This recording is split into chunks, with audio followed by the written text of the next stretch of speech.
महाराष्ट्र के अहिल्या नगर में सड़क पर आए लव मोहम्मद लिखे जाने से अचानक माहौल गर्मा गया। रातों रात पूरे इलाके में बवाल मचा, गुस्साए लोग सड़क पर उतर आए। स्थिति बिगड़ती देख पुलिस को लाठीचार्ज करनी पड़ी। जांच में सामने आया कि सड़क पर ये नारा 2 लोगों ने लिखा था। पुलिस ने एक को हिरासत में ले लिया है, जबकि दूसरे की तलाश जारी है।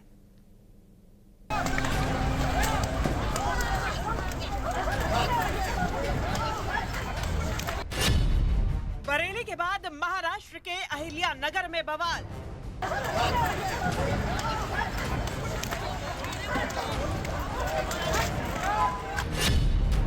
सड़क पर आई लव मोहम्मद लिखने पर विवाद।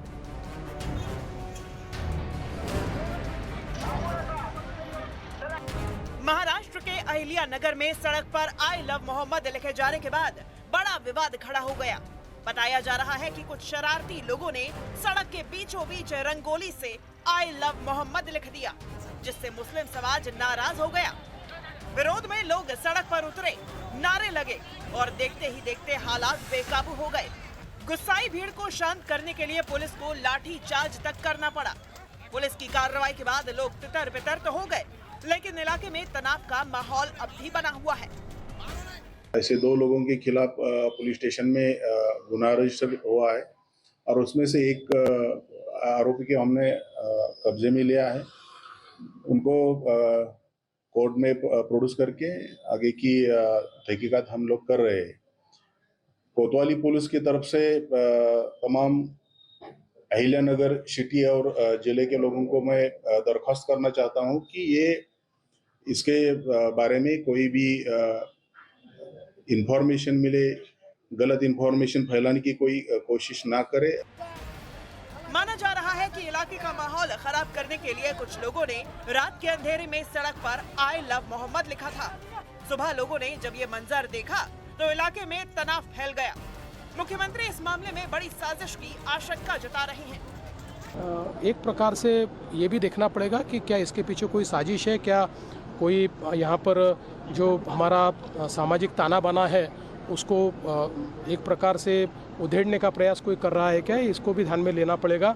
जिस प्रकार से एक पोलराइजेशन का प्रयास लोकसभा के समय महाराष्ट्र में हुआ था, क्या उसी प्रकार से कोई कुछ कर रहा है, इसको भी देखना पड़ेगा।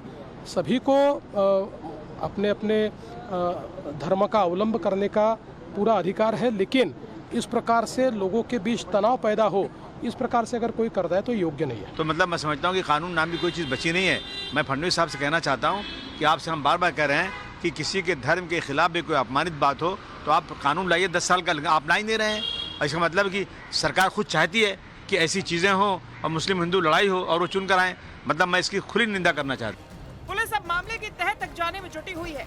सीसीटीवी फुटेज खंगाले जा रहे हैं और गवाहों के बयान दर्ज किए जा रहे हैं। पुलिस अधिकारियों ने साफ कहा है कि दोषियों को बख्शा नहीं जाएगा। साथ ही आम लोगों से अपील की है कि अफवाहों पर ध्यान ना दें और शांति बनाए रखें।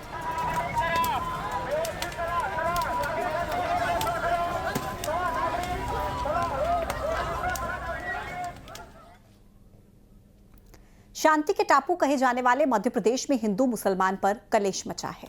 गरबा पर जारी घमासान के बीच पिछले दिनों इंदौर में शीतला माता बाजार से कई मुस्लिम सेल्समैन को हटाया गया था। यह सब बीजेपी के विधायक मालिनी गौड़ के बेटे एकलव्य के कहने पर किया गया था और अब इससे और एक कदम आगे बढ़कर साध्वी प्रज्ञा ठाकुर ने बड़ा बयान दिया है, जिसने विवाद को नई हवा दे दी।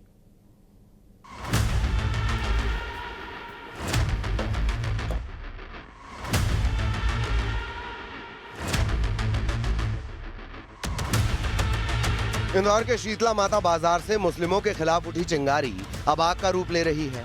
बीजेपी विधायक मालिनी गौड़ के बेटे एकलव्य गौड़ के कहने पर बाजार से 40 मुस्लिम सेल्समैन को नौकरी से हटाकर नफरत की जो दुकान सजाई गई, अब उस दुकान की नई ग्राहक बनी है बीजेपी की पूर्व सांसद प्रज्ञा सिंह ठाकुर, जो एकलव्य गौड़ के तुगलकी फरमान से एक कदम आगे बढ़ते हुए बड़ी बात कह गयी। प्रज्ञा ठाकुर ने कहा कि विधर्मियों के हाथ की बनी कोई चीज न खाएं, अपने घर में किसी भी विधर्मी को ना आने दें, चाहे वो लाइट फिटिंग, नल फिटिंग या सफाई वाला ही क्यों ना हो। संकल्प लेके अपने घरों में कभी भी हम विधर्मियों को आने नहीं देंगे। संकल्प एक और लेना पड़ेगा कि विधर्मियों से बनी हुई कोई भी चीज हम नहीं खाएंगे।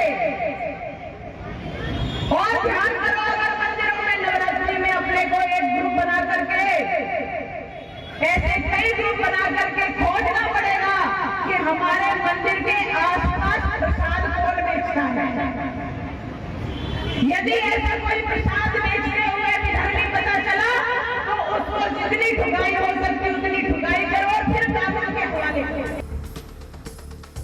वहीं गरबा में गैर हिंदुओं की एंट्री को लेकर मचे घमासान और विवादित बयानों के बीच प्रज्ञा सिंह ठाकुर ने भी एक बयान दिया है। प्रज्ञा ठाकुर ने हिंदू लड़कियों से अपील करते हुए कहा कि किसी मुस्लिम की बहन मत बनो। इनके धर्म में भाई बहन का रिश्ता होता ही नहीं, क्योंकि वो बहन बनाकर छल करते हैं।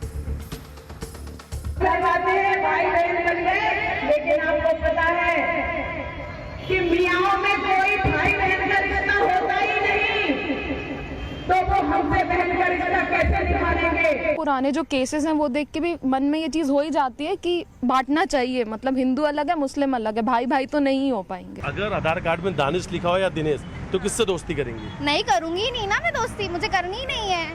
दानिश से या दिनेश से? मुझे करनी ही नहीं है, मैं लड़कों को देख के करूंगी, दिनेश से करूंगी मैं। दिनेश से करेंगे। प्रज्ञा ठाकुर की ये बोली उस गोली के बाद आई जो एकलव्य गौड़ ने शीतला माता बाजार इलाके में चलाई थी। उस गोली का असर ये हुआ कि बाजार से 40 मुस्लिम सेल्समैन हटा दिए गए और बाजार को भगवा झंडों से पाट दिया गया। क्या कुछ कहा था एकलव्य गौड़ ने, सुनिए। व्यापारियों ने अपनी स्वेच्छा से लगाए, हमारे छोटे से आग्रह पर उन्होंने इस विषय की गंभीरता को समझा, उस पर मंथन किया और सामूहिक रूप से निर्णय लिया, जिसका परिणाम आप आज देख रहे हैं कि पूरा भगवामय। जिस भगवा को आतंकवाद बोलते थे ये, आज उस भगवा ने ही इनका असली चेहरा दिखाया और यहाँ से भगाया है। अयोध्या से रावण की विदाई हुई है। धर्म के अखाड़े में नफरत का जो बीज बोया जा रहा है, उनकी सजा उन मुस्लिम सेल्समैन को भुगतनी पड़ रही है जिनके सामने अब रोजी रोटी का संकट खड़ा हो गया है। कल तक बाजार में थे और आज बेरोजगार। हम लोग ये चाहते हैं कि व्यापार को व्यापार की तरीके से देखा जाए, ना कि राजनीति की तरीके से। हम लोग 30 साल 33 साल यहाँ पे जिंदगी बिता चुके हैं, व्यापार शांति से करते हैं, हमारी कोई शिकायत नहीं है, लेकिन हमें कुछ वजह से यहाँ से बाहर किया जा रहा है। इसकी वजह जानना चाहते हैं कि क्या वजह है। धर्म की सियासत ही सियासत का धर्म है। इसी सियासत को चमकाने, अपना नाम और पहचान बनाने के लिए अपनी अपनी सहूलियत और मर्जी के हिसाब से धर्म की परिभाषा गढ़ी जा रही है। जो नकली स्वदेशी की भावनाओं को लेकर भारतीय जनता पार्टी बढ़ी है ना, पहले आप देश की मूल भावनाओं को समझ लीजिए, उसकी जड़ को समझिए। देश के अंदर अगर किसी बीज को लगाया जाता है तो बीज पे गिरने वाला जो पसीना होता है ना, वो भारतीय का होता है, किसी धार्मिक व्यक्ति का नहीं होता है। संविधान के आर्टिकल 25 में भावना लिखी हुई है कि हर व्यक्ति को अपने धर्म का धार्मिक स्वतंत्रता है। ये कहीं नहीं लिखा है कि आप इससे ये नहीं लेंगे, उससे ये नहीं लेंगे।